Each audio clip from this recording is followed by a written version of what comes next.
मु स्वागत आपण स्वागत कर मो यूट्यूब चैनल आम ओडिया रोषे को। आज मु बनाऊँ बानाना शेक। तो बानाना शेक बनाया मुझे कौन कौन आवश्यक नहीं तो मुझे सियोर कहि बट ता पूर्व मुझे किसी कहवाक चाहूँगी जब मोर भिडियो गुड़िक आपको भल लगुता है मो चैनल को सब्सक्राइब कर दिंतु। सब्सक्राइब कलापर सैड्रे बेल आइकन को दबातु।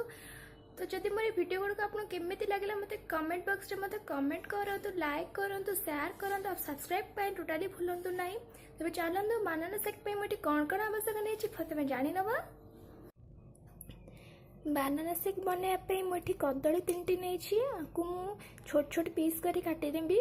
ये चीनी नहीं 3 चामच, बड़ चामच 3 चामच चीनी नहीं। ये अमूल मुझे 1 चामच। ये पानी नहीं कोल्ड पानी नहीं 1 ग्लास। तो फास्ट मुझे बानाना सब चोपा छड़े छोट छोट पीस कर काटी दूसरी।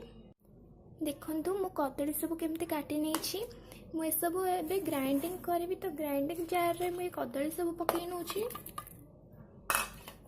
चीनी मु नहीं जो ताकू भी पकई नौ।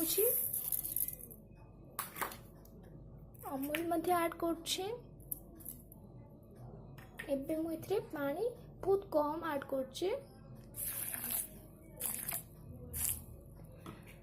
मुझे ग्राइंडिंग कर दूची।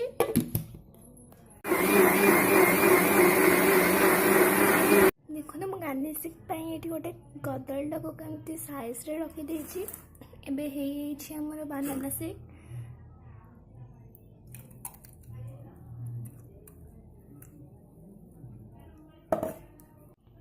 देखो बानाना शेक एबे पूरा रेडी ही। देखो बहुत कलरफुल देखा आ गार्निशिंग कलापर यार गेटअपटा भी बहुत बढ़िया देखा जाउछि। ताले एटा आपण सियोर घरे बने कि पियंतु। जदि मोर वीडियोटा आपन भल लागथै त मो चैनल को सब्सक्राइब कर दियंतु, लाइक कमेंट एंड शेयर मध्य करंतु। सब्सक्राइब कला परे साइड रे थिबा बेल आइकन को मध्य दबांतु। एटा घरे सियोर बने कि पियंतु।